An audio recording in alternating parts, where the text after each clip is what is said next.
우리가 지난주에는 너희 눈에 보잘것없지 아니하냐 라는 제목으로 학계 2장의 말씀을 선포하면서 학계서를 마무리했고요. 하나님 말씀을 선포했었습니다.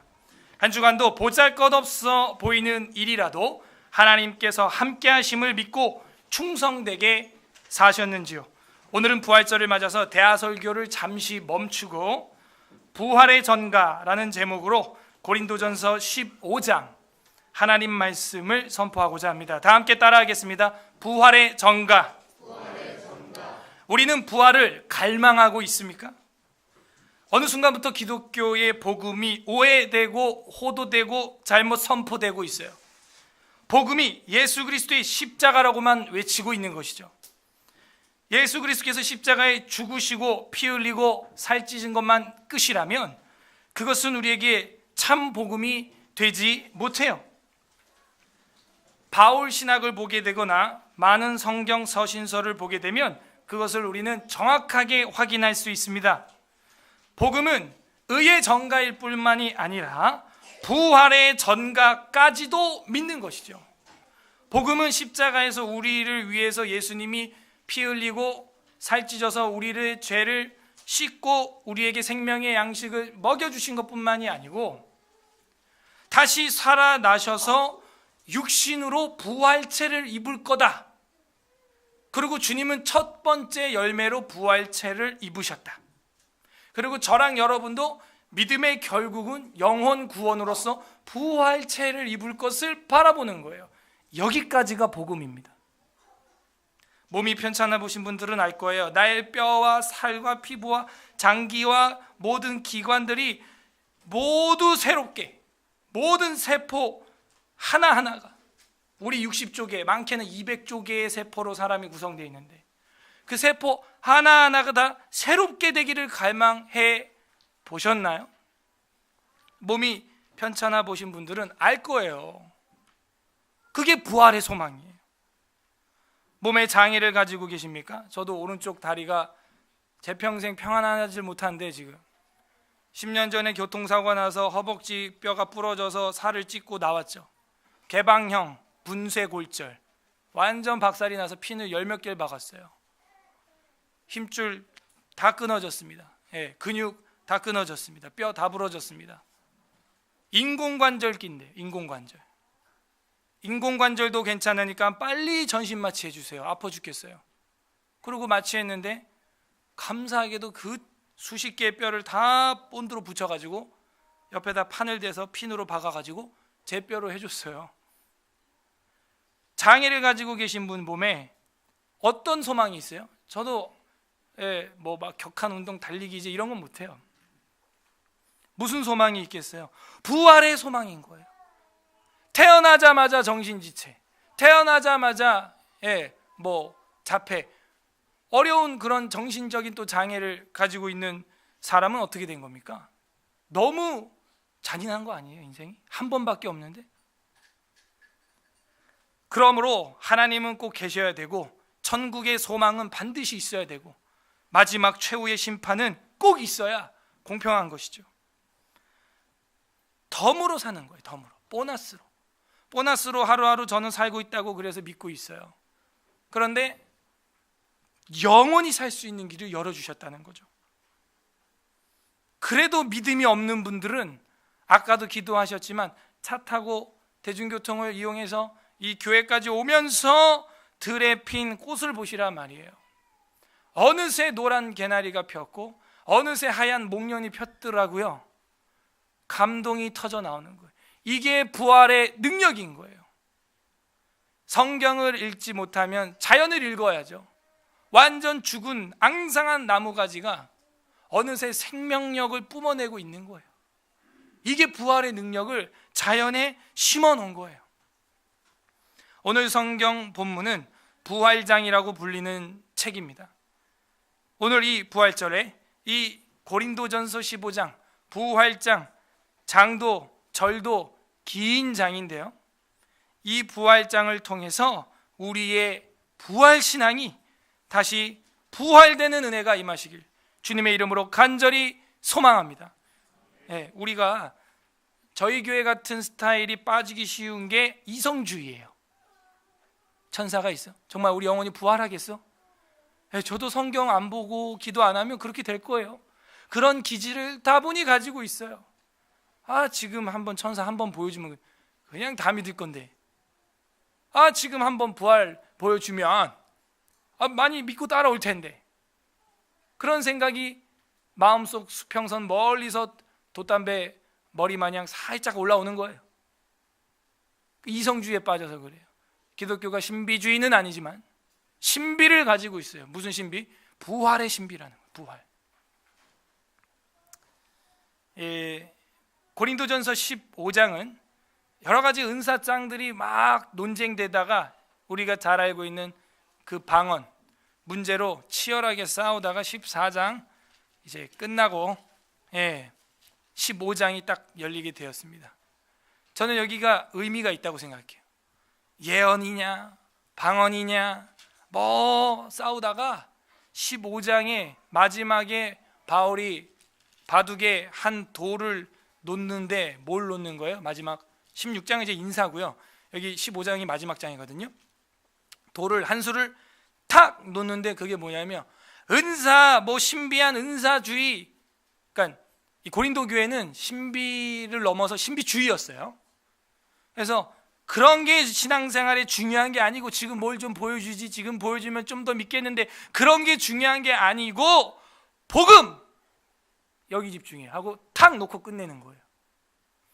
15장 1절부터 11절은 복음의 은혜예요. 그래서 복음, 어느 순간부터 교회에서 복음이 선포되지 않아요. 저는 그래서 구약을 설교해도 마지막에 꼭 그리스도적 해석을 하거나 신약 성경 관련 구절을 살펴보는 이유가 거기 있어요. 구약이 뭐예요? 오실 예수 그리스도. 신약은 오신 예수 그리스도, 다시 오실 예수 그리스도. 우린 무슨 교회예요? 기독교, 예수교란 얘기죠. 대한 예수교, 장로회. 입에서 예수 이야기가 멈추지 말아야 돼요. 죽음 앞에 인간이 서면 모든 게 단순해지고, 죽음을 앞두고 있는 양로원의 할아버지 할머니한테 무슨 얘기를 해주겠어요? 부동산 투기를 하세요? 어디 아파트가 지금 들어섭니다. 다 의미가 없는 거예요. 신혼부부 전세자금 대출이 얼마나 금리가 싼지요. 그래서 아무 의미가 없는 거예요. 죽음 앞에 서면 심플해지는 거예요. 간단해져요. 부활의 소망. 아버지 어머니 다시 만납시다. 1절 형제들아, 그러니까 1절부터 11절이 복음의 은혜라고요. 소제목이 형제들아, 내가 너희에게 전한 복음을, 그 엄청난 은사 논쟁 싸움 막 지지고 볶다가 모든 걸 품위 있게 하고 질서 있게 해라 하고 탁 끝낸 다음에 그런 거 집중하지 말고 복음, 이걸 집중하라는 거죠. 복음이 뭐냐? 복음을 너희에게 알게 하노니 이는 너희가 받은 것이요 또 그 가운데 선 것이라. 너희가 옛날에 받았던 거, 거기 집중해. 자꾸 뭔 은사 달라 그러지 말고, 방언 은사가 우리를 구원하지 못해요. 복음, 굿뉴스, 가스펠. 2절 너희가 만일 내가 전한 그 말을 굳게 지키고 헛되이 믿지 아니하였으면 그로 말미암아 구원을 받으리라. 복음은 뭐예요? 구원을 받게 하는 것이죠. 아주 심플해요. 복음, 구원. 3절 내가 받은 것을 먼저 너희에게 전하노니 이는 성경대로 그리스도께서 우리 죄를 위하여 죽으시고, 우리가 흔히 하던 그 기도, 그 말이 여기 있는 거예요.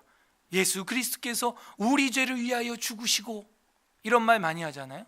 성경 그대로인 거예요. 그대로. 예수 그리스도께서 왜 죽으셨다고요? 우리 죄를 위하여 죽으시고 까지만 설명하면 안 된다고요. 이건 복음이 아니에요. 기독교도 아니에요. 그렇게 되면요, 어떤 사이비 교주가 나타날 수 있어요? 오늘 제가 여러분을 위해서 십자가에 못 박혀 죽은 다음에 내가 너네와 온 인류의 죄를 위해 죽노라 꼴까닥. 그리고 예수교가 아니라 현우교 이런 걸 만들어서 후손들이 먹고 살았더라. 그럴 수 있잖아요. 그러므로 그건 복음이 아니에요. 예수님이 우리를 위해 십자가에서 못 박혀 죽었다가 복음이 아니에요. 그리고 부활하셨다. 이 매듭을 지어야 되는 거예요. 이게 복음의 총체예요.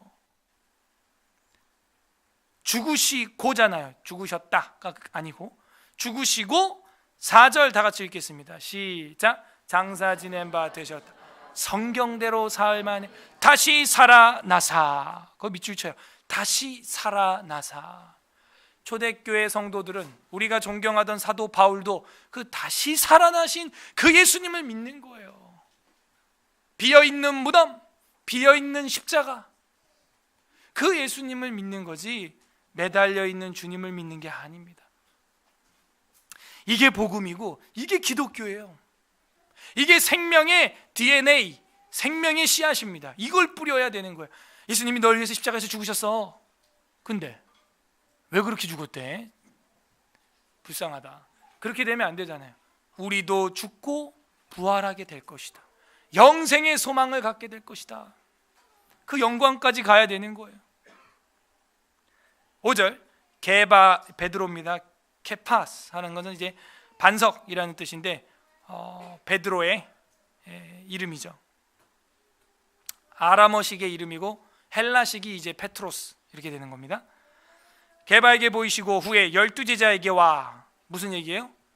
부활한 거를 봤다 하는 거예요. 봤다. 증인이 있다 하는 거예요. 증인, 증언 이런 게 뭐예요? 다 법정적 용어죠. 법정적 용어예요. 그 후에 6절 500여 형제에게 일시에 보이셨나니 증인이 한두 명이 아니에요.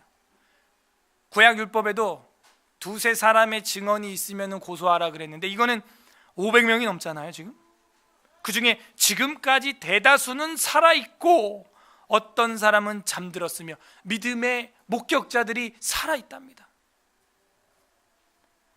실제라는 거예요. 이거는 어떤 소설이 아니에요. 실제였다는 거예요. 우린 그 성경을 믿는 거예요. 지금 성경을. 대다수는 살아있고 어떤 사람은 되졌다? 잠들었으며라고 쓰고 있어요. 성경이 끝장나고 이렇게 쓰지 않아요. 죽었고 이렇게 쓰지 않아요. 잠들었다. 잠들었으면 뭐 할 때가 있는 거예요? 깰 때가 있는 거예요. 저랑 여러분도 이제 한숨 자야 돼요. 그러면 깰 때가 옵니다. 죽은 게 끝이 아닌 거예요. 잠들었다 이렇게 표현하고 있어요. 그래서 예수 믿고 평안히 돌아가시는 분들 보면 진짜 잠자다 가시고 주무시는 것 같아요. 저도 마찬가지로 아버지 침상에서 저희 형이 마사지 하는데 어우 시원하다. 근데 가시고 뭐 주무시면서 가는 것처럼 가는 거예요. 잠들었으며 깰 때가 있는 거죠. 그 후에 야고보에게 보이셨으며 그 후에 모든 사도에게와 맨 나중에 만삭되지 못하여 난 자 같은 내기도 보이셨느니라. 이 만삭되지 못한 자라는 얘기는 미숙아로 태어난 나라는 뜻이에요. 나는 지금 유산되어 태어난 자식이었다. 그런 나 같은 자에게도 보여주셨다라고 이야기를 하고 있습니다. 그리고 9절 나는 사도 중에 가장 작은 자라. 나는 하나님의 교회를 박해하였으므로 사도라 칭함받기를 감당하지 못할 자니라. 갑자기 만삭되지 못한 자 이러면서 자기가 박해자였고 자기 비하에 갑자기 들어가기 시작하죠. 왜 그러는 거예요? 복음 이야기를 하니까 그래요. 생명력 넘치는 복음이라고 하는 그 진리 앞에 서니까 내가 과거에 어떤 더러운 죄인이었는지 그게 묵상이 되는 거예요. 바울이 지금. 그래서 9절 나는 사도 중에 가장 작은 자라. 하나님의 교회를 박해하였으므로 사도라 칭함받기를 감당치 못할 자다 나는. 그게 복음의 은혜, 구원의 은혜를 받은 자의 고백이에요. 10절 그러나 내가 나 된 것은 하나님의 은혜로 된 것이니 내게 주신 그의 은혜가 헛되지 아니하여 내가 모든 사도보다 더 많이 수고하였으나 내가 한 것이 아니요 오직 나와 함께 하신 하나님의 은혜로라 하면서 자기 비하와 동시에 하나님의 은혜를 높이고 있어요. 내가 여기까지 목회할 수 있었던 것도, 내가 이렇게 지금까지 성경 배우는 교회에 다닐 수 있었던 것도 모든 것이 하나님의 은혜였다. 과거 나는 어떤 자였느냐? 핍박자였고 포행자였다. 14장에 나오는 은사주의자들처럼 교회를 다닌다고 하면서도 은사 가지고 싸우는 교회 안에 트러블 메이커였다 라는 거예요. 11절 다 같이 읽습니다. 시작. 그러므로 나나 그들이나 이같이 전파하며 너희도 이같이 믿었느니라. 저랑 여러분은 그렇게 믿고 있나요? 그렇게 믿어야 되는 거예요. 정리를 해봐요. 여기까지. 복음이 뭐예요? 복음이 예수 그리스도께서 저랑 여러분의 죄를 위하여 죽으시고 더하기 다시 살아나심입니다. 이 다시 살아나심, 부활, 이거를 이야기하지 않으면 복음이 아니에요. 그래서 4절에 장사 지낸 바 되셨다가 성경대로 사흘 만에 다시 살아나셨다. 이게 기독교가 믿는 진리, 복음이에요. 자, 그러면 이 복음, 십자가의 죽으심과 다시 부활하심, 이거를 믿으면 어떻게 된다고요? 2절 끝에서 말한 것처럼 구원을 받게 된다는 거예요. 구제를 받게 된다는 겁니다. 이것이 지금 복음의 은혜가 말하고 있는 거예요. 이게 저랑 여러분이 지금 믿는 복음이라는 건데요, 이걸 정리를 해보면 우리가 왜 이 부활 신앙을 갈망해야 하는가? 첫 번째, 복음이기 때문입니다. 이게 간단한 거예요. 이게 기독교 핵심 진리고 기독교의 정수예요. 이게 복음의 정수, 그게 바로 십자가의 죽으심과 다시 살아나심. 우리는 그래서 부활을 갈망하고 있냐고요. 갈망해야 돼요. 아까 같은 노래 부를 때 막 발을 동동 구르면서 막 따라 불러줘야 되는 거예요. 사셨네, 사셨네, 예수 다시 사셨네. 그 소망에 나도 동참하는 것이죠. 예. 그래서 부활 신앙을, 부활을 갈망해야 되는 첫 번째 이유는 이게 기독교 복음의 정수이기 때문에, 핵심이기 때문에, 복음이기 때문에. 따라하세요. 복음이기 때문에. 그래서 우리가 부활을 갈망합니다. 12절부터는 부활의 이야기가 본격적으로 나오기 시작합니다. 그래서 여기는 부활의 복음, 이렇게 소제목을 12절부터 19절까지 정해봤어요. 12절부터 19절까지는 부활의 복음이다 하는 거죠. 아까 위에는 부활이라는 단어가 없었어요. 다시 살아나신, 살아나사 이런 단어만 있었고요. 그게 뭐냐? 부활이다, 이런 얘기를 꼬집어서 이야기합니다. 12절, 그리스도께서 죽은 자 가운데서 다시 살아나셨다 전파되었거늘 너희 중에서 어떤 이들은 어찌하여 죽은 자 가운데서 부활이 없다 하느냐. 다시 말씀드리지만 기독교가 신비주의는 아니지만 이 기독교의 생명의 신비가 있다고요. 이 신비를 빼면 사실 이 기독교가 이 땅에 존재하지 못하죠. 왜 너희는 죽은 자 가운데서 부활이 없다고 하느냐? 그런 거는 판타지라고 하느냐? 왜? 판타지가 아니다. 진리다, 진리. 그래서 성경을 아이들한테 먼저 가르쳐야 됩니다. 안 그러면요, 나중에 이런저런 판타지 영화, 뭐 해리포터와 마법사의 돌, 뭐 이런 거 보다가 나중에 성경을 보면, 야, 이거 성경 완전 판타지 소설이네. 드래곤도 나오고 뭐, 그죠? 모세가 막 마법을 쓰고, 뭐죠? 스틱 던져가지고 스네이크로 만들어. 그런 마법이 있어요. 던전스 앤 드래곤즈라고 하는 그런 판타지 이야기 게임에 들어가 보면 그런 게 막 나오고, 막 눈이 여러 개 달린 그런 천사장이 나오고, 실제로 청소년들이 게임을 하면요 그런 데 빠져요. 그런 거 보다가 성경 보면, 야, 이 성경이 판타지구나, 이렇게 되는 거예요. 그래서 성경을 먼저 가르쳐야 돼요, 아이들한테. 그 외의 것들은 다 그것에서 파생해 나간 건데, 사실은 그걸 적극적으로 또 앞장선 게 또 C.S. 루이스나 톨킨 이런 사람들이죠. 기독교인들이에요. 그걸 어떻게 하면 믿지 않는 자들한테 포장해서 전할까 생각하다가 이제 반지의 제왕이나 나니아 연대기나 이런 걸 쓰게 되면서 판타지가 된 거죠. 성경이 원관념입니다. 성경이. 왜 부활이 없다 그러냐? 부활이 있다. 13절, 만일 죽은 자의 부활이 없으면 그리스도도 다시 살아나지 못하셨으리라. 14절, 그리스도께서 만일 다시 살아나지 못하셨으면 우리가 전파하는 것도 헛것이요. 지금 이 모든 행위가 헛짓이에요. 저랑 여러분 지금 하는 게. 또 너희 믿음도 헛것이며, 또 우리가 하나님의 거짓 증인으로 발각된다. 그리고 우리가 하나님 그리스도를 다시 살리셨다고 증언 하였음이니라. 증언은 법정적 용어인데 자기들이 거짓 증언했다는 얘기죠. 헛것이요, 헛되다는 거예요. 뭐가요? 전도하는 거, 부모님을 위해 기도하고 전도하는 거 헛짓이라는 거예요. 너희의 믿음도 헛것이라는 거예요. 이 헛것이라고 하는 게 깨노스라고 하는 헬라어인데 텅 빈, empty의 의미를 가지고 있어요. 이게 다 헛짓이라는 거예요. 목적이 없음, 이런 뜻이 이 깨노스, 헛것이라는 뜻입니다. 목적이 없는 거예요. 반대로 말하면 부활이 없다면 우리의 신앙에 목적지가 없는 거예요. 지금 목적지가. 왜 신앙생활하는 거? 결국은 깨노스, 목적이 있어요. 우리는 바로 부활, 부활의 소망, 영생의 소망. 그 목적지가 있기 때문에 우리는 가는 겁니다. 복음의 목적지, 복음의 종착지는 바로 부활이라는 거. 그래서 이 단락을 제가 부활의 복음이다 이렇게 한 거죠. 15절 또 우리가 하나님의 거짓 증인으로 발견되리니 우리가 하나님이 그리스도를 다시 살리셨다고 증언했다. 성부 하나님께서 성자 하나님을 살리셨다는 거예요.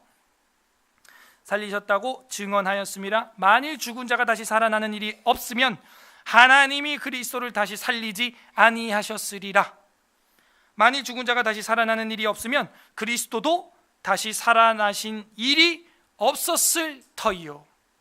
그리스도께서 다시 살아나신 일이 없으면 너희의 믿음도 헛되고, 깨노스, 헛되고, 목적이 없고, 텅 비어있고, 깡통이고, 여전히 죄 가운데 있을 것이요. 무슨 얘기예요? 죄의 문제가 해결이 안 된다는 거예요. 뭐가 없으면? 부활. 내용이 그렇게 나와야 돼요. 십자가의 죽음 뿐만이 아니고 부활이 없으면 속죄가 없다는 거예요. 자, 여기서 중요한 우리 장로교 교리가 나왔어요. 의의 전가라는 거예요. 따라하세요. 의의 전가. 공부를 했어요. 로마서에서 보면은 예수 그리스도 자신뿐만이 아니라 저랑 여러분 우리를 의롭다 하시기 위하여 다시 살아나셨느니라, 이런 말씀이 있어요. 예수님이 다시 살아난 게 왜 우리의 의가 되냐 이거예요. 그때 제가 질문했었죠. 그랬더니 누가 대답을 했었죠. 예수님이 십자가에 피 흘려 죽어서 우리 죄를 씻어서 우리를 의롭게 했으면 되지, 예수님의 피로 우리 죄를 닦아서 우리를 의롭게 하면 되지, 왜 그가 우리를 위하여 다시 살아나셔서 우리를 의롭다 하냐 이거예요. 왜 그렇게 한다 그랬어요? 어떤 원리라 그랬어요? 의의 전가라 그랬죠? 예수님이 먼저 부활하셔서 첫 열매가 되어서 완전한 의로움이 되셔야 돼요. 그냥 죽고 말면은 의가 없는 거예요. 죄가 있어서 죽은 겁니다. 근데 예수님은 죄가 없는데 우리의 죄가 전가된 거예요. 우리의 죄가 예수님한테 전가돼서 예수님이 죽으셨는데 하나님 아버지가 볼 땐 그는 죄가 없는 거죠. 그래서 살아나는 게 합법이죠. 그래서 부활함으로써 예수님은 완벽한 의인이라는 것이 증명이 됐습니다. 예수님이. 그래서 그 의가 하나 있어야, 첫 열매가 한 개 있어야 그게 이제 만국의 씨앗이 되는 거예요. 그 의가 이제 어떻게 되는 거예요? 저랑 여러분한테 전가가 되는 거예요. 이해하셨어요? 그 의가 저랑 여러분한테 뿌려지는 거예요. 그래서 우리가 의롭게 된 거죠. 예수님이 십자가에서만 죽고 끝나면 완전한 의가 이 땅엔 하나도 존재하지 않게 됩니다. 이게 의의 전가라는 거예요. 그래서 예수님이 부활하심으로 완전한 의가 되셨고, 이제는 그 의가 저랑 여러분한테 스프레이 되는 거예요. 완전히 온 세상에 택자들한테 뿌려지는데 어떻게 뿌려져요? 그 방법과 수단은 뭐예요?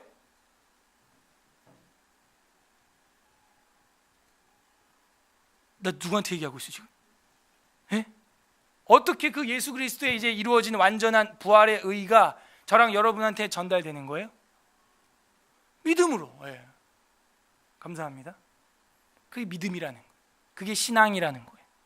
그래서 믿음, 신앙, 이것은 그 완벽한 의를 우리가 그냥 수납하는 손에 불과하다. 아셨죠? 이게 우리가 믿고 있는 복음이에요. 부활의 복음이에요. 이 복음, 이 부활이 없다면 여전히 죄 가운데 있을 것이요 라고 말한 거죠. 지금 17절 끝에서. 이게 복음입니다. 이해하셨어요? 예. 자, 18절 또한 문제는 그 복음이 여러분 믿어져요? 이게 믿어져야 되는 거예요. 믿어져야 되고, 아까 그런 찬송 부를 때 막 발을 동동 구르면서 불러야 되는 거예요. 18절 또한 그리스도 안에서 잠자는 자도 되진 자도가 아니고 잠자는 자도, 아까도 어디예요? 6절 끝에도 잠들었으며, 스데반도 잠에 자는 거예요. 자는 거. 그 본성의 빛이 세상 사람들한테도 있나 봐요. 그 싸이라는 가수가 부른 노래 중에 꿈인가? 나 뭔지 뭐 이 모든 게 이제 꿈이다, 뭐 그런, 이 인생이 뭐 그런 얘기도 있어. 그 다음에 깨어난다, 뭐 그런 노래를 제가 들은 것 같아요. 가요 중에도 그런 게 있더라고. 근데 어렴풋이 있는 거예요. 인간들의 마음속에 이 세상의 이 희노애락 모든 게 이게 다 헛되고 이제 꿈이다. 그래서 이 꿈에서 깨어날 때, 이제 죽고 저 세상에서 다시 깰 때 모든 것이 다 원래 그 자리에 있을 거다, 뭐 그런 노래를 불렀던 것 같은데, 여러분 표정은 그런 노래가 어딨냐는 표정인 것 같은데, 성경을 안 보면 가요라도 우리 들으면 좋을 것 같고, 암송대회 안 나올 거면 가요라도 외우셔서 은혜를 누리시길. 그래서 잠자는 자에게, 잠자는 자도 망하였으리니, 무슨 얘기예요? 이미 세상 떠난 사람도 아무 소망이 없다. 부활이 없으면 그게 무슨 고생이냐 하는 거고, 여기다가 저는 더하면요, 자연분만 모일 수도 아무 의미가 없으며, 뭐 이렇게 쓸 것 같아요. 이 다음 절에 뭐하러 애들 그렇게 죽어라 나고, 뭐야 오늘 주보도 지면이 모자라, 뭐 이렇게 애를 낳고 하는 거예요. 부활도 없고 그잖아요. 그냥 나 혼자 신나게 살면 되죠. 뭐하러 애 낳아가지고 거기 얽매여서 뭐 똥 닦아주고 토 닦아주고 그러고 사냐 이거예요. 너무 힘들어요. 어제는 우리 셋째가 토를 한 3번 했어. 분수토. 장염이 걸렸나 봐요. 사라가 아침에 아빠 나 토했다. 그래서 나 토했어. 약 먹었다. 이러고 그 토 새벽에 막 그 신내 나는 거 다 닦아야 되고, 왜 애를 낳아요? 뭐하러 그런 고생을 합니까? 생고생을. 그냥 사랑하는 배우자랑 여행을 훨훨 떠나죠. 그냥 재밌게. 무슨 소망이 있는 거예요? 그러니까는 부활이 없으면은 잠자는 자도 망할 것이고 태어나는 사람들도 망하는 거지. 뭐하러 애 낳고 또 죽고 살고 죽고 하냐 이거죠. 19절 만일 그리스도 안에서 우리가 바라는 것이 다만, 19절 다 같이 읽어봐요. 시작. 만일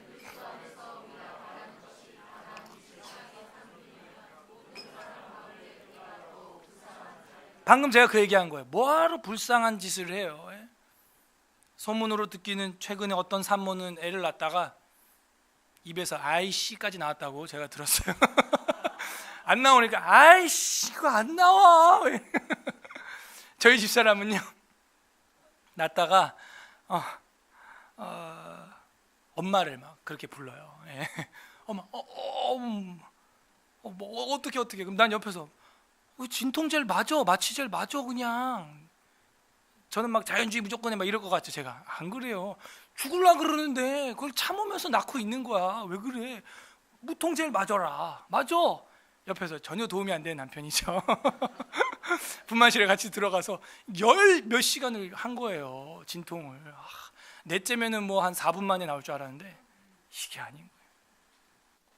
못 보겠어 그 꼴을요. 더욱 불쌍한 자일이라. 부활이 없다. 너무 불쌍한 인생을 살아가는 거예요. 진짜 부활이 없으면 모든 게 허사한 거예요. 그러므로 우리가 왜 부활을 갈망해야 하는가? 이 부활을 갈망함으로 우리의 인생이 텅 빈, 목적이 없는 텅 빈 인생이 아니라는 거. 부활을 갈망해야 우리의 삶도 의미가 다 있고, 우리 아이들도 의미가 있고, 돌아가시는 우리 어머니 아버지도 의미가 있어요.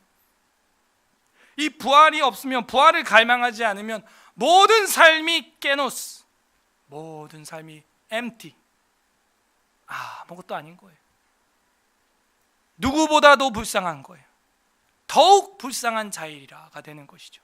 그래서 부활을 갈망해야 돼요. 오늘 부활절에 그리고 그분의 살과 피를 기념해야 하는 것입니다. 다음 세 번째, 20절부터 28절까지는 오늘 본문이죠. 부활의 전가가 나오는 거예요. 20절, 그러나 이제 그리스도께서 죽은 자 가운데서 다시 살아나사 잠자는, 또 잠자는데, 잠자는 자들의 첫 열매가 되셨도다. 이 첫 열매라는 얘기는 맥추절의 초실절 아니에요? 그죠? 처음 열매죠. 이 처음 열매를 구약서부터 들여왔던 유대 민족들한텐 이 맥추의 첫 열매가 어떤 의미가 있는지 다 알아요. 뭐예요? 생명의 첫 것이죠. 첫 것, 가장 귀한 것이죠. 그리고 이때로부터 모든 추수가 이제 시작되는 겁니다. 추수절기가. 예. 우리로 치면은 개나리가 피어남으로써 이제 모든 꽃들의 시작을 알리는 것처럼, 여기서는 예수 그리스도께서 맥추절의 초실절의 첫 열매처럼 부활하셨다는 것은 이제 이 부활에 동참할 자들이 엄청나게 많이 생길 거라는 걸 보여주고 있죠. 그게 처음 열매라는 뜻이에요. 우리가 맥추절 때 제가 설교를 했으니까 그거 첫 열매에 관련돼서는 그 설교를 참고하시면 아주 큰 은혜가 있을 겁니다. 오늘은 넘어가고요. 21절, 사망이 한 사람으로 말미암아 쓰니 죽은 자의 부활도 한 사람으로 말미암는도다. 자, 사망이 한 사람으로 말미암아 들어왔어요. 그 한 사람 누구예요? 아담이 아담. 자, 이러면 이제 우리 아이들도, 우리 학생들도 전가가 무슨 뜻인지 알겠죠? 여러분도 뭐 잘못한 거 있으면 전가 하시잖아요. 이거 누가 그랬어? 제가 그랬어요. 이게 전가예요. 이거 누가 그랬어? 제가 그랬어요 라고 하는 거예요. 임퓨테이션이라 그러죠. 책임 전가하는 거예요. 죄나 기타 여러 가지를 전가하는 것이죠. 저 아니에요, 제가 그랬어요. 근데 죄의 전가는 많이 들어봤는데 우리가 의의 전가를 해본 적이 없기 때문에 이 의의 전가, 부활의 전가라는 말이 오늘 굉장히 낯설게 들려질 수 있어요. 그러나 우리가 죄의 전가를 많이 해봤어요. 많이 해봤어요. 이 소방공사가 날라리 공사예요. 그래갖고 보니까는 식당이 지금 다 파이프가 연결이 안 돼 있는 게 발견됐습니다. 그때 물 터지면서 천장 뜯어보니까, 그래가지고 원상복귀 해놔라 그랬더니 책임을 전가하는 거예요. 그때 함께 공사했던 뭐 다른 업체, 무슨 업체가 같이 했는데 자기들은 뭐 책임 없다. 그래갖고 이번 주에 제가 고난 주간에 정말 고난을 많이 당했어요. 너무 스트레스를 받은 거예요, 제가. 그래갖고 결국에는 뭐 조금 주고 고치기로 이렇게 또 했는데, 세상 사람 같으면 바로 그냥 고소해가지고 재판 가고 싶더라고요, 진짜. 여기 관리소장님도 얼마 낸다 그러고 이렇게 해가지고 서로 약간씩 다 양보해서 합의를 해서 하기로 한 거예요. 정말 그런 거는 책임 전가 엄청 잘해. 근데 자기가 책임지겠다, 희생하겠다 이런 의의 전가는 사람들이 하지 않는 거예요. 그래서 전가라는 것은 돌리다, 옮기다, 간주하다 이런 뜻입니다. 돌리는 거예요. 자기의 죄를 남에게 돌리는 거예요. 전가하는 거죠. 빌라도가 예수님을 사형시키라고 내주면서 물을 떠와서 손을 씻죠. 그리고 이 피는 너희에게 있다. 전가시키는 거예요. 전가. 임퓨테이션. 나한테 없어. 너희에게 돌리노라. 전가시키는 거죠. 그런데 우리 주 예수 그리스도께서는 그런 죄악의 전가를 일으킨 분이 아니라는 걸 말하고 있어요. 자, 이해되셨죠? 21절. 사망이 한 사람으로 말미암아 쓰니 죽은 자의 부활도 한 사람. 자, 죽은 자의 부활도 한 사람 할 때 한 사람은 누구예요? 예수 그리스도가 되는 거죠. 그 한 사람으로 말미암느니라 해서 죄의 전가가 아니라 부활의 전가까지 믿어야 복음의 전가가 완성되는 겁니다. 그래서 이 전가는 어떠한 사람을 체질적으로, 내적으로 완벽한 의인으로 만드는 건 아닙니다. 왜냐하면 실제적이지 않아요. 내적으로, 체질적으로 우리를 거룩한 사람으로 만드는 게 아니고 법정적이다 하는 거죠. 법정적이에요. 그래서 선언적이고 법정적인 겁니다. 선언적이고 법정적이어서 그게 우리한테 전가가 된 거예요. 그래서 22절에 아담 안에서 모든 사람이 죽은 것 같이, 어떻게 하나같이 인류가 다 죽어요. 인간이라 그러면 다 죽는 거예요. 일단 이게 왜 이렇게 됐냐면 아담으로 말미암은 죽음의 전가가 우리가 아담의 허리에서 다 나왔기 때문에 아담의 그 죽음의 전가가 퍼졌기 때문이죠. 죽은 것 같이 그리스도 안에서 모든 사람이 삶을 얻으리라 밑줄 빡. 이게 복음의 핵심 아니겠어요? 그리스도 안에서 모든 사람이 삶을, 생명을 얻으리라. 이건 두 가지 신학이 여기 담겨 있죠. 대표성의 원리와 의의 전가, 부활의 전가가 들어있는 거예요. 이 전가의 수단과 방법이 뭐라고요? 다시 제가 여쭤봅니다. 어떻게 예수님의 의와 생명의 부활이 여러분한테 전가된다고요? 믿음, 신앙. 아멘. 내가 믿습니다. 원수를 다 이기고 무덤에서 살아나셨네. 사셨네. 예수 다시 사셨네를 믿습니다. 그거예요. 23절에 그러나 각각 자기 차례대로 되리니요. 이 부활의 순서가 있다는데요. 먼저 첫 열매인 그리스도요. 다음에는 그가 강림하실 때에 그리스도에게 속한 자요. 그 후에는 마지막이니 그가 모든 통치자와 모든 권세와 능력을 멸하시고 나라를 아버지 하나님께 바칠 때라. 그가 모든 원수를 그 발 아래 둘 때까지 반드시 왕 노릇하시리니 맨 나중에 멸망받는 원수는 사망이니라. 이렇게 돼 있어요. 그러면은 이 부활은 어떤 의미가 갖고 있어요? 원수 마귀를 깨트리는, 창세기 3장 15절에서 말하는 그 여인의 후손이 예수 그리스도다. 뱀의 머리를 상하게 할 것이요. 그죠? 그분이 바로 나타나셔서 멸망받는 원수 사망을 깨트렸다는 거예요. 사망을. 그러니까 이 복음이 뭐예요? 저랑 여러분의 사망의 문제, 죽음의 문제, 원수 같은 이 죽음의 문제를 해결하게 해준 거다. 그래서 27절에 만물을 그 발 아래 두셨다 하셨으니 만물을 아래 둔다 말씀하실 때 만물을 그 아래에 두신 이가 그 중에 들지 아니한 것이 분명하도다. 만물을 그에게 복종하게 하실 때에는 아들 자신도 예수님 그때 만물을 자기에게 복종하게 하신 이에게 복종하게 되리니 성부 하나님께 이는 하나님이 만유의 주로서 만유 안에 계시려 하심이라 라면서 성자의 종속설에 대해서 이야기를 하고 있어요. 그러나 예수 그리스도 밑에는 더 온 세상이 또 만물이 있는 거죠. 성부 하나님, 성자 하나님, 온 세상 만물 이렇게 되어 있다라는 것입니다. 그러므로 우리가 왜 부활을 갈망해야 하는가 세 번째 정리를 해보면 부활이 전가되기 때문이죠. 부활 신앙이 우리 안에서 뜨겁게 갈망되므로 나뿐만이 아니라 내가 사랑하는 친척들, 가족들에게도 이 부활 신앙이 전가, 죄책이 전가되는 게 아니라 이 생명의 소식이 전달되는 거예요. 죽으면 끝이 아니다. 죽고 나서 부활이 있다. 영원한 세상이 있다. 그래서 우리가 부활을 갈망해야 하는 겁니다. 부활의 전가가 있기 때문에 29절부터 34절까지는 목숨을 건 사명이 나옵니다. 조금 빠르게 읽겠습니다. 길어서 만일 죽은 자들이 도무지 살아나지 못하면 죽은 자들을 위하여 세례받는 자들이 무엇을 하겠느냐? 어찌하여 그들을 위하여 세례받겠느냐? 이거 빨리 좀 읽으려고 그랬더니 벌써 어려운 구절이죠. 죽은 자들을 위하여 세례를 받는 게 무엇이냐? 이게 무슨 얘기예요?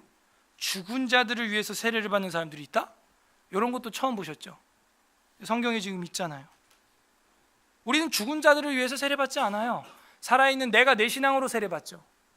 근데 여기 보면은 분명히 죽은 자들을 위하여 세례를 받는 자들이 무엇을 하겠느냐? 어찌하여 그들을 위하여 세례받느냐? 다시 살아나지 못한다면 왜 죽은 자들을 위해 세례받냐? 이런 질문이에요. 요 구절만 가지면요 이단 교리 만들기 딱 좋죠. 로만 카톨릭 교리 만들기 딱 좋죠. 죽은 자들을 위해서 우리가 이 땅에서 속죄를 빌 수 있고 대신 세례받을 수도 있다. 뭐 이런 말도 안 되는 교리를 만들 수가 있는데 지금 29절만 보면은 그런 이단 교리가 나오는데 29절은 그 얘기를 하는 게 아니에요. 제가 볼 때는 복음을 전하고 죽은 자들이라는 뜻입니다. 복음을 너한테 전해주고 죽은 사람이 있겠지. 누구야? 예수 믿어라.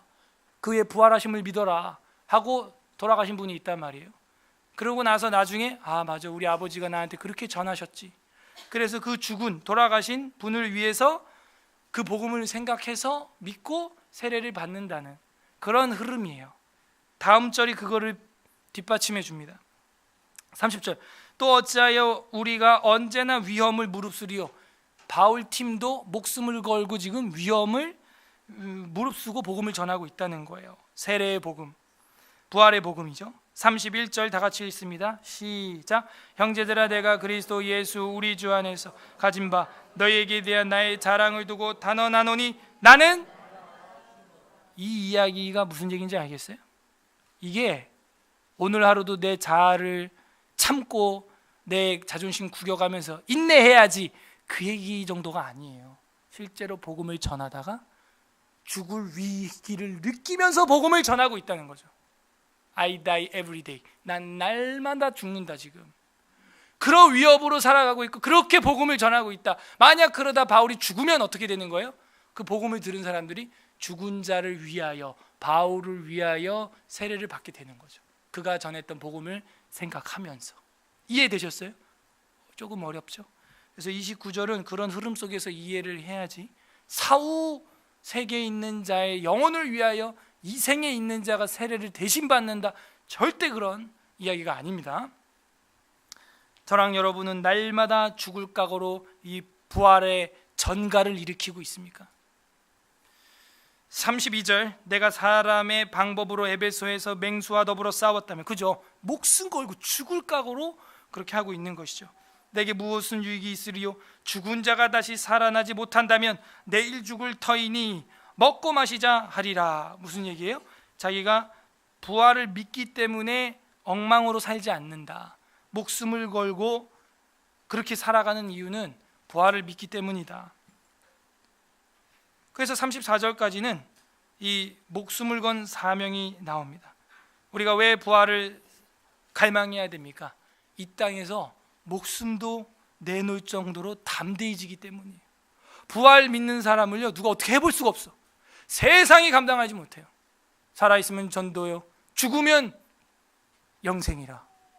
세상이 감당하지 못하는, 레위기에 나오는, 여호수아에 나오는 1명이 1000명을, 2명이 10,000명을 감당하는 엄청난 신앙인이 됩니다. 누가? 부활을 갈망하는 자가. 목숨 건 신앙인이 되는 거예요. 그래서 부활 신앙을 갈망해야 돼요. 그 다음 5번째로 넘어갑니다. 35절부터 49절까지는 다시 살아남에 대해서 기록을 하고 있습니다. 누가 묻기를 죽은 자들이 어떻게 다시 살아나며 어떠한 몸으로 오느냐 하리니, 어리석은 자요, 네가 뿌리는 씨가 죽지 않으면 살아나지 못해. 무슨 얘기예요? 사람들이 여러분한테 물어봅니다. 야, 어떻게 사람이 죽었다가 살아나? 그런 일이 세상에 어디 있어? 라고 물으면 여러분은 뭐라고 얘기해야 돼요? 아까 모두에 말한 것처럼 봄꽃 이야기를 해도 되지만 지금 여기서 뭐라 그래요?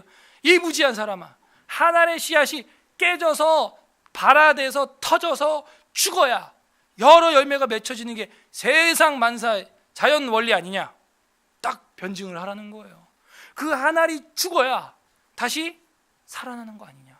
그것도 엄청난 생명력으로. 그렇게 봄이 되면 날마다 농사를 지면서도 그 원리를 몰라? 우리 눈에 현저히 보이는데 지금 그 얘기죠. 36절이 어리석은 자여, 네가 뿌리는 씨가 죽지 않으면 살아나지 못한다. 37절, 또 내가 뿌리는 것은 장래의 형체를 뿌리는 게 아니잖아. 다만 밀이나 뭐 콩이나 쌀이나 그 알맹이를 뿌리는 거지. 무슨 얘기인지 알죠? 이 씨앗이라는 게 여기 앞에 꽃이 있는데 이 꽃 모양이 아니잖아요. 씨앗이 이 꽃을 심는 게 아니잖아요. 이런 티끌 같은 걸 심는데 장래의 모습이 아니죠. 이거는 미래에 볼 모습이 아니죠. 씨앗은. 지금 저랑 여러분도 서로 볼 때 그렇게 봐야 돼요. 아, 목사가 왜 저렇게 생겼냐? 아, 저기 예수 믿는 성도 집사의 저기 얼굴이냐? 뭐 이렇게 볼 게 아니고 씨앗이야. 이게 지금 씨앗이라서 볼품 없고요.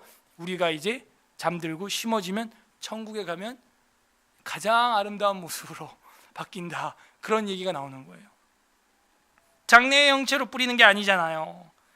그런 얘기죠. 38절, 하나님이 그 뜻대로 그에게 형체를 주시되 각 종자에게 그 형체를 주시니라. 무슨 얘기예요? 씨마다 모양이 다 다르고 볼품없다. 장래의 모습이 아니다. 39절, 육체는 다 같은 육체가 아니니 하나는 사람의 육체요, 하나는 짐승의 육체요, 하나는 새의 육체요, 하나는 물고기의 육체라. 다 다르지 않냐?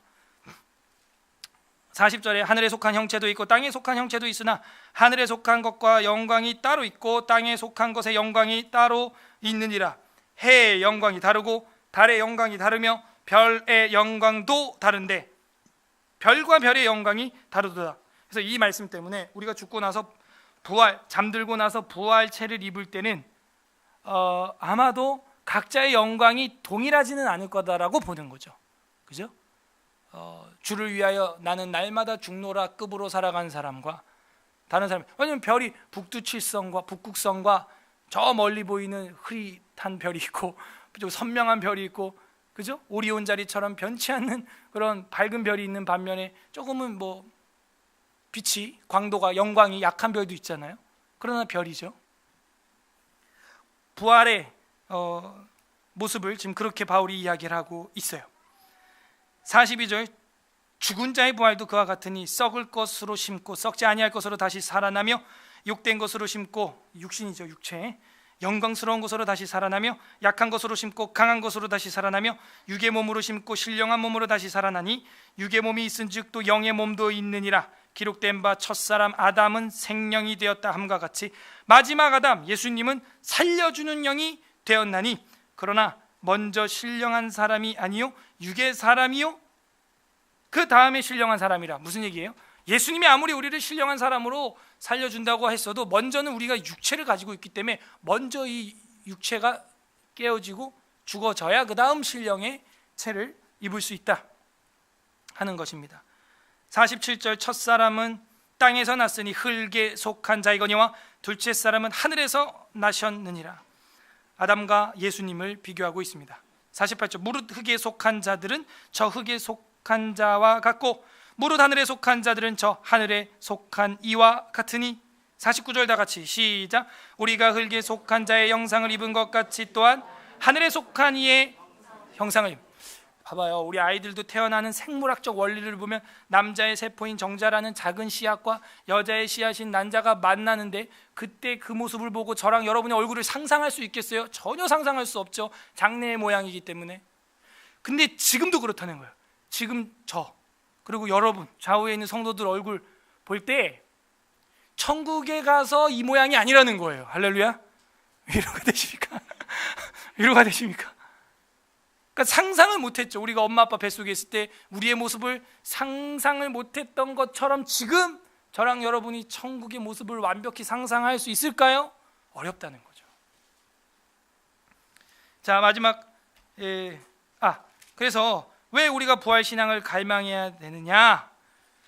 이 부활신앙을 갈망함으로써 생명의 역사를 낳을 수 있게 된다 하는 거예요. 내가 다시 살아난다는 거죠. 실제적으로 내가. 그게 제일 중요한 거 아니에요? 지금은 보잘것없지만 내가 육체로 심어지지만 신령체로 다시 부활할 것을 믿는다는 거예요. 아마 그게 없다면은 돌아가신 부모님들의 뭐라 그럴까요? 그 신사 이런 것들을 집집마다 만들어 놓고 평생 그걸 그리워하다가 죽어버리는 게 인생일 겁니다. 그 그리움에서 어떻게 헤어나겠어요? 한평생 그렇게 그리워하다가 죽을 거예요. 그냥 50절부터 58절에는 사망을 이기고 승리한다. 그리스도의 승리죠. 그래서 신학 중에서 그리스도 승리자 그리스도라는 신학이 있어요. 네.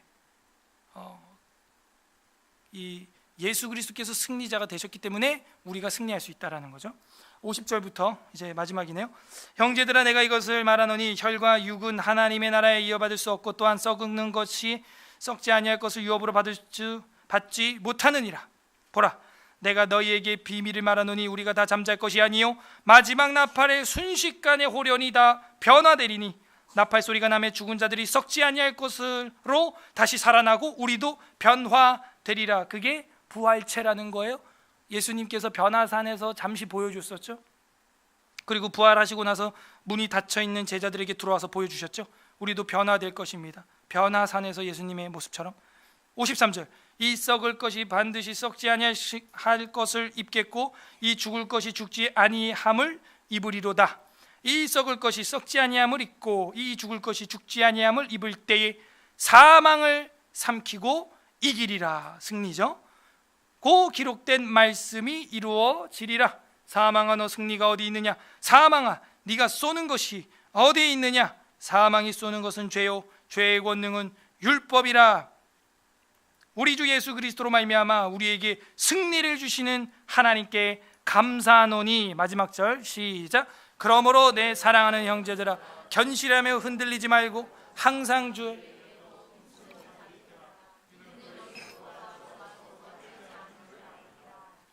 헛되지 않는 줄을 알미니라. 공허하지 않다, 목적이 없지 않다 우리한테 하면서 결론을 탁 내리는 거예요. 왜 우리가 부활을 갈망해야 됩니까? 사망을 이기고 승리할 수 있기 때문입니다. 승리, 이기는 거예요. 믿음이 이기네, 믿음이 이기네, 온 세상 이기네, 다 이기는 것입니다. 그래서 부활 신앙을 우리가 갈망해야 돼요. 썩을 것이, 저랑 여러분의 육체죠, 썩지 아니함을 입겠고 부활체죠. 마지막 납할 때 호련이다 변화되리라 하는 겁니다. 그래서 마지막으로 우리가 부활 신앙을 갈망하는 이유는 최후 승리를 얻는데 사망을 짓밟고, 여인의 후손처럼 우리도 사망을 짓밟고 승리하기 위해서 부활 신앙을 갈망해야 하는 것이죠.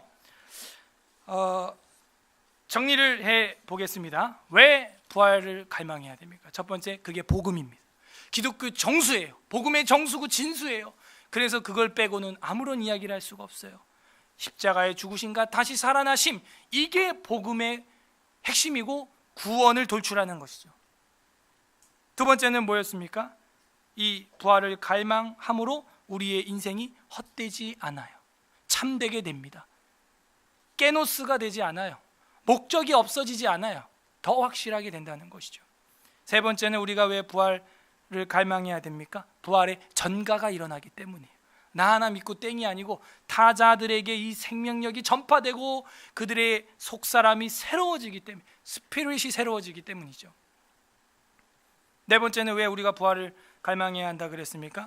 우리의 목숨 건 사명이 되기 때문이에요. 사명이에요. 이건 날마다 죽노라 하는 거예요. 죽음도 초월하는 그런 능력이 되기 때문입니다.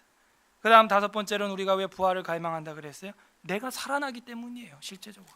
마지막으로는 왜 부활을 갈망한다고요? 최후 사망을 짓밟고 승리하기 때문이다라는 겁니다. 수백 년 동안 풀지 못하는 난치병이 있습니다. 그래서 매년 수만 명이 죽는 병이 있는데 RH병이라는 거예요. 산모들은 들어봐서 알 겁니다. 산부인과에서도 이야기를 많이 하죠. 산모와 태아의 혈액형, RH 혈액형이 다르기 때문에 산모의 피가 오히려 자식을 공격해서 죽이는 그런 병이고요.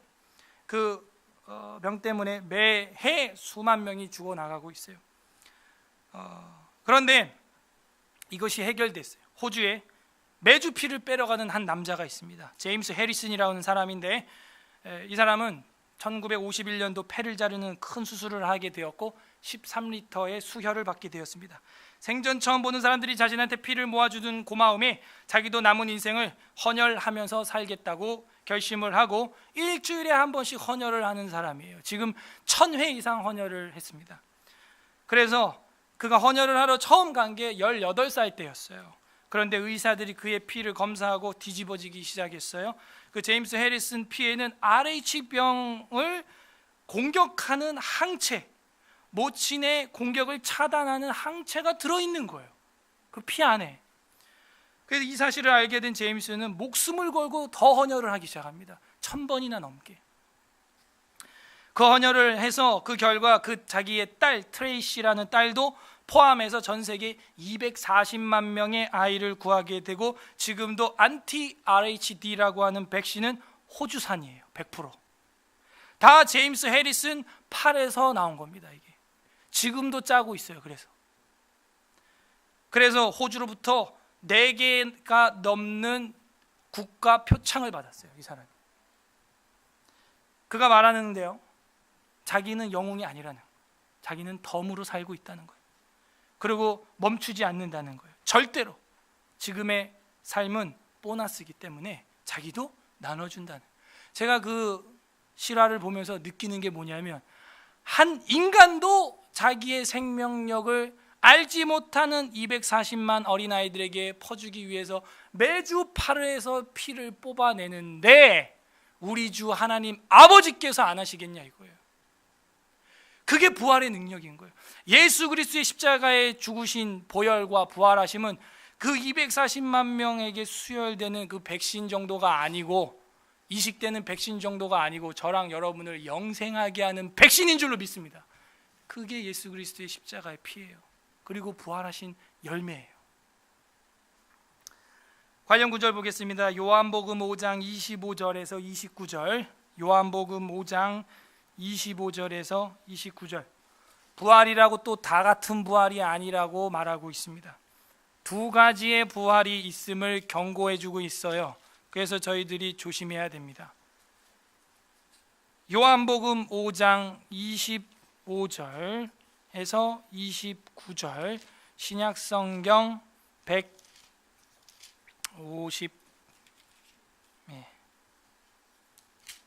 153페이지,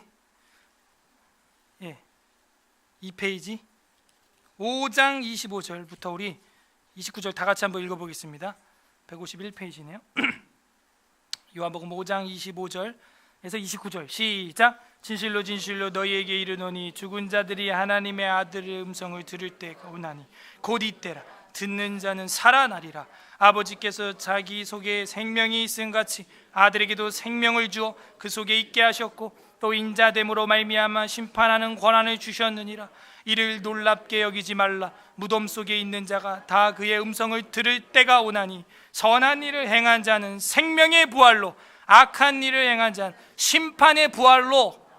부활이 두 가지가 있네요. 보니까 예수 그리스도의 그 생명의 항체가 이식된 자는 살아나는 거예요. 살아나는 생명의 부활로 나가는 거예요.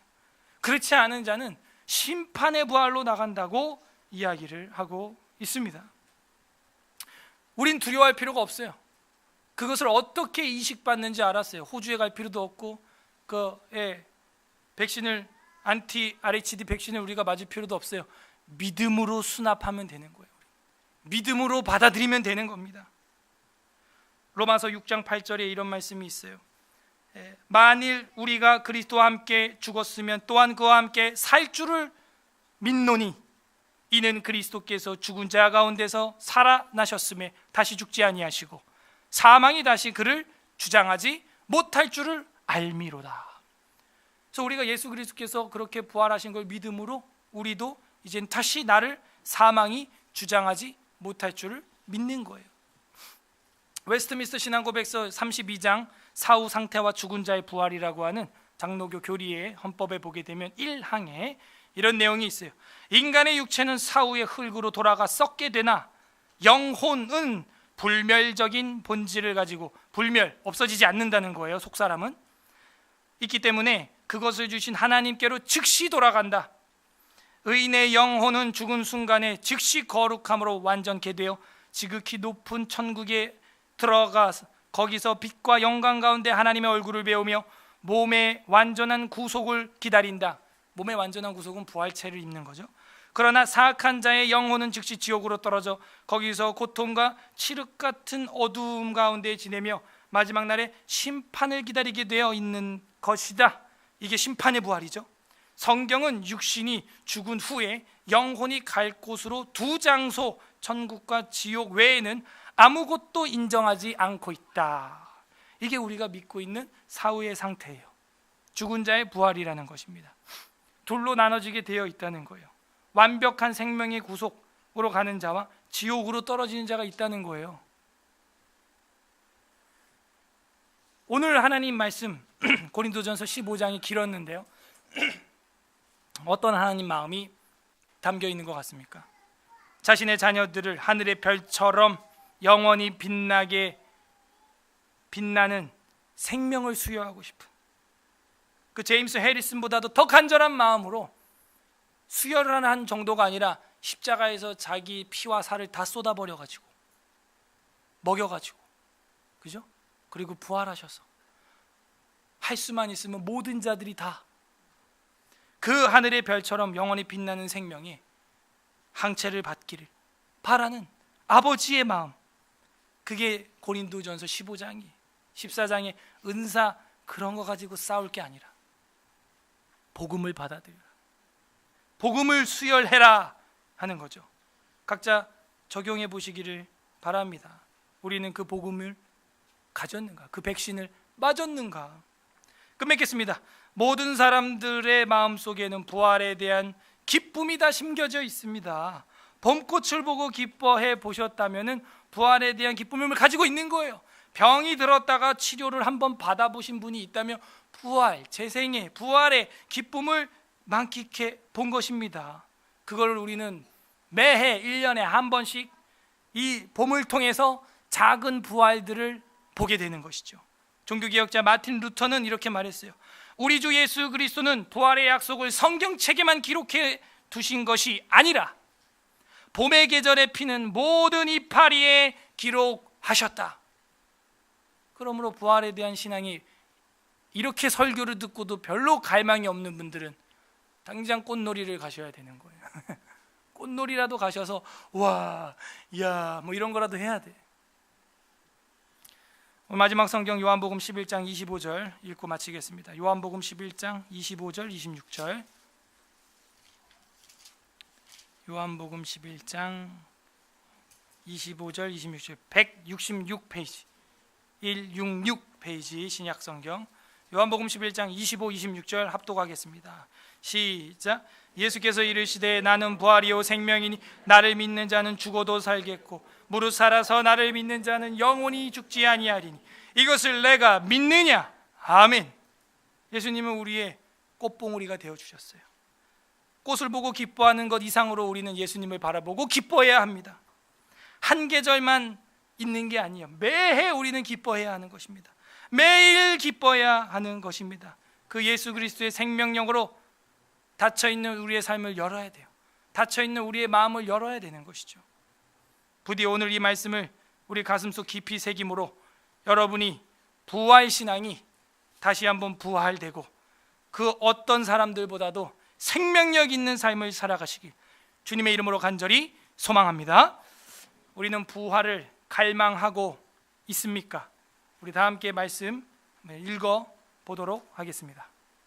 고린도전서 15장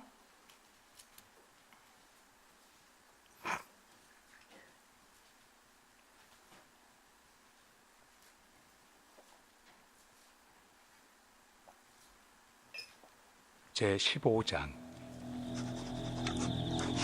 형제들아, 내가 너희에게 전한 복음을 너희에게 알게 하노니 이는 너희가 받은 것이요 또 그 가운데 선 것이라. 너희가 만일 내가 전한 그 말을 굳게 지키고 헛되이 믿지 아니하였으면 그로 말미암아 구원을 받으리라. 내가 받은 것을 먼저 너희에게 전하였노니 이는 성경대로 그리스도께서 우리 죄를 위하여 죽으시고 장사 지낸 바 되셨다가 성경대로 사흘 만에 다시 살아나사 게바에게 보이시고 후에 12 제자에게와 그 후에 500여 형제에게 일시에 보이셨나니 그 중에 지금까지 대다수는 살아있고 어떤 사람은 잠들었으며 그 후에 야고보에게 보이셨으며 그 후에 모든 사도에게와 맨 나중에 만삭되지 못하여 난 자 같은 내게도 보이셨느니라.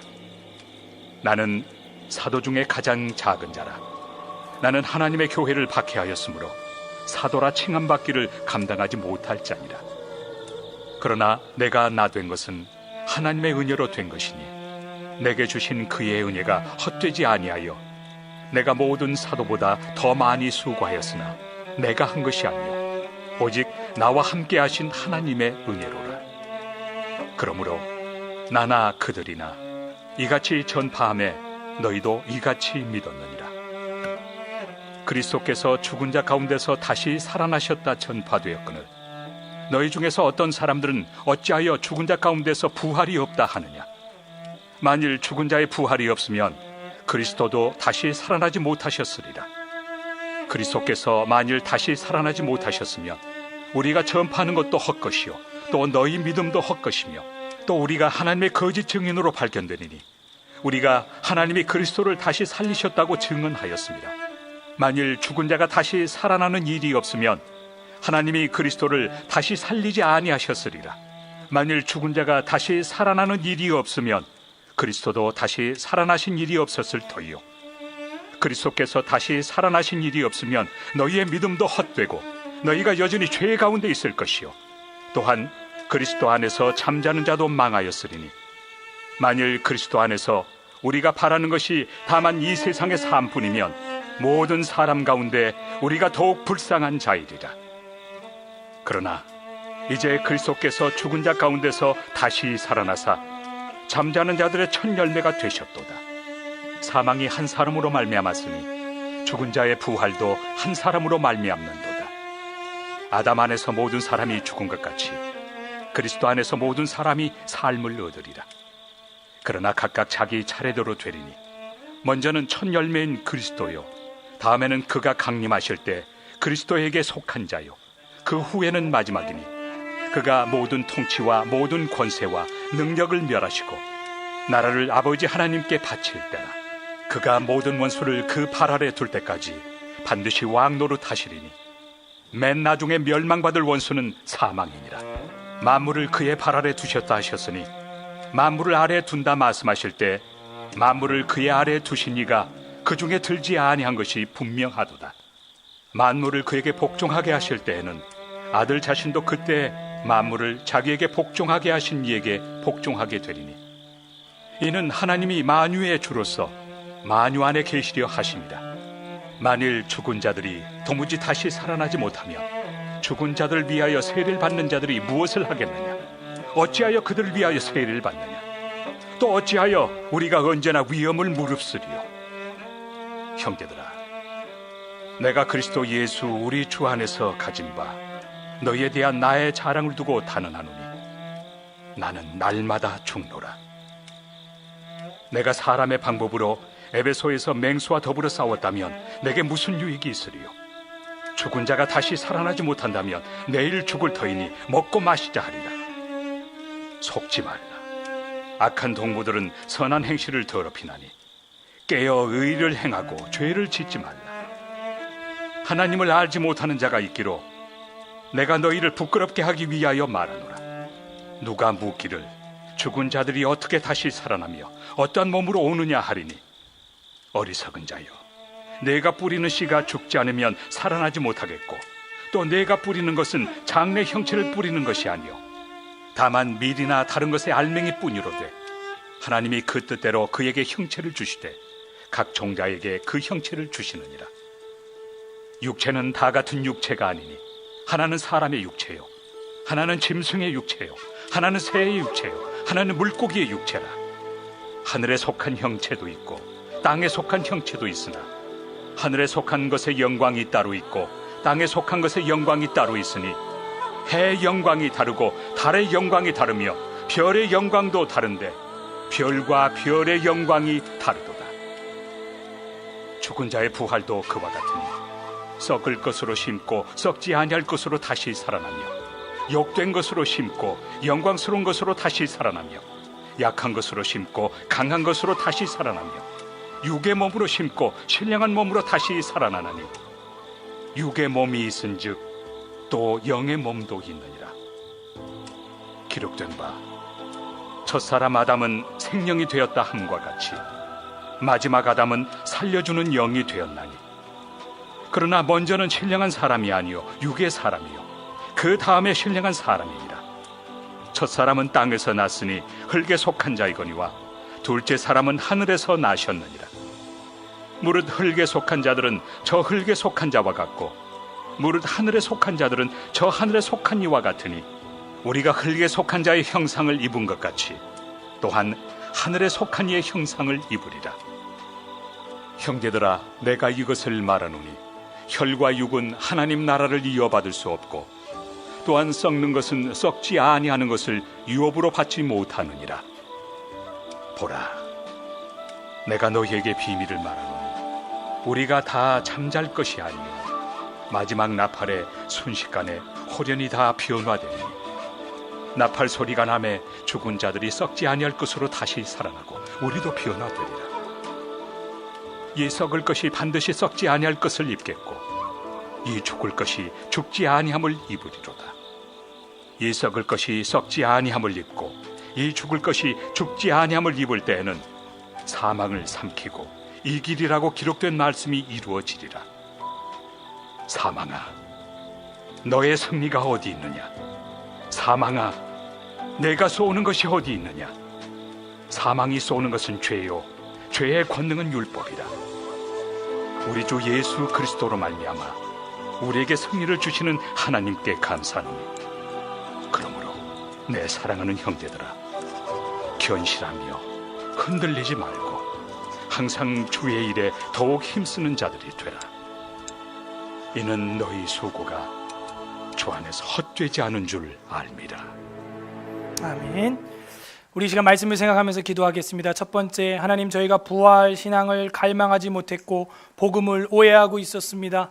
용서하여 주시옵소서. 생명력이 넘치는 신령한 이 복음을 저희들이 완벽하게 알지 못했던 것 용서하여 주옵소서. 두 번째로는 이제는 부활 신앙을 갈망할 뿐만이 아니라 우리를 통하여서 부활 신앙이 전가되게 해주시고 많은 이들에게 생명의 씨앗을 뿌릴 수 있는 하나님의 부활 씨앗이 되게 해달라고 두 번째는 기도했으면 좋겠습니다. 그리고 세 번째로는 우리가 가지고 있는 복음은 이 땅에서 잘 먹고 잘 사는 것이 아닙니다. 영원한 저 하늘나라 천국에 소망을 두고 살아가는 것입니다. 그러기에 이 땅의 모든 것을 사랑하고 거기에 얽매이는 게 아니라 초월하는 그런 신앙이 돼야 됩니다. 세 번째는 그렇게 하나님, 하늘의 소망을 두고 부활 생명의 소망을 두고 살아가므로 이 땅에서 한 명이 1000명을, 2명이 10,000명을 감당하는, 세상이 감당치 못하는 그런 하나님의 백성 되게 해달라고, 우리의 자손들 되게 해달라고 같이 회개하는 기도와 간구하는 기도, 결단하는 기도 올려드리도록 하겠습니다. 기도하겠습니다. 하나님 아버지, 감사드립니다. 예수 그리스도의 부활을 저희들에게 허락하여 주시며 생명의 능력을 주시며 감사드립니다.